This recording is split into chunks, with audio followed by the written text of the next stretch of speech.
টিএমসির ছেলেরা। কেন মেরেছে? মেরেছে ওই আইএসএফ করছে বলে, তার কারণে।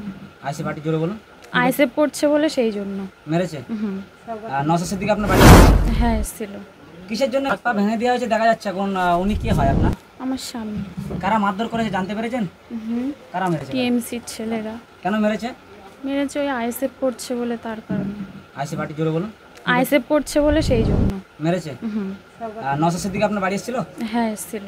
কিসের জন্য মেরেছে কি জানা গিয়েছে? কোন নেতারা বলেছে? শওকত মোল্লাকে তুলে নিয়ে গিয়ে মারধর করতে বলেছে এমন কোনো কি জানা আছে? শওকত মোল্লা বলেছে কি বলতে পারবো না, তবে আইএসএফ এই টিএমসির ছেলেরা ওনারাই মানে আক্রমণ করেছে, মারধর করেছে তুলে নিয়ে। আগে কোনো সময় হুমকি দিয়েছিল? হ্যাঁ, হুমকি দিয়েছিল, বাড়িতে এসেছিল, বাড়িতে এসে বলছে যে মানে ভোট দিতে যাবি না।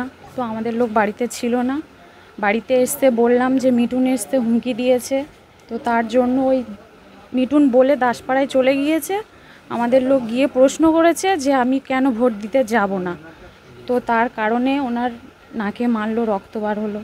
মিঠুন ওখান থেকে এসে এনার উপরে আক্রমণ আবার করেছে। পার্টি অফিসে তুলে নিয়ে গেছে এটা? তো পার্টি অফিসে তার জন্য ওই রান্নাঘর, ওরা নাকি রান্নাঘর করছিল, করার পরে তোমার গিয়ে ওই মাথা ফেটে গেছে, তার কারণে অনেক ছেলেদের নামে, আইএসএফের ছেলেদের নামে কেস করেছে। মিথ্যা কেস?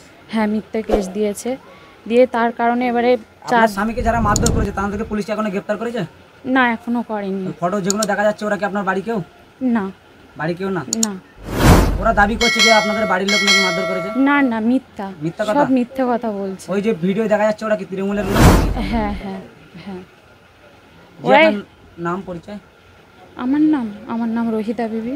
যাকে মারধর করেছে ওটা আমার স্বামী। ওনার নাম? ওনার নাম সাবির আলী।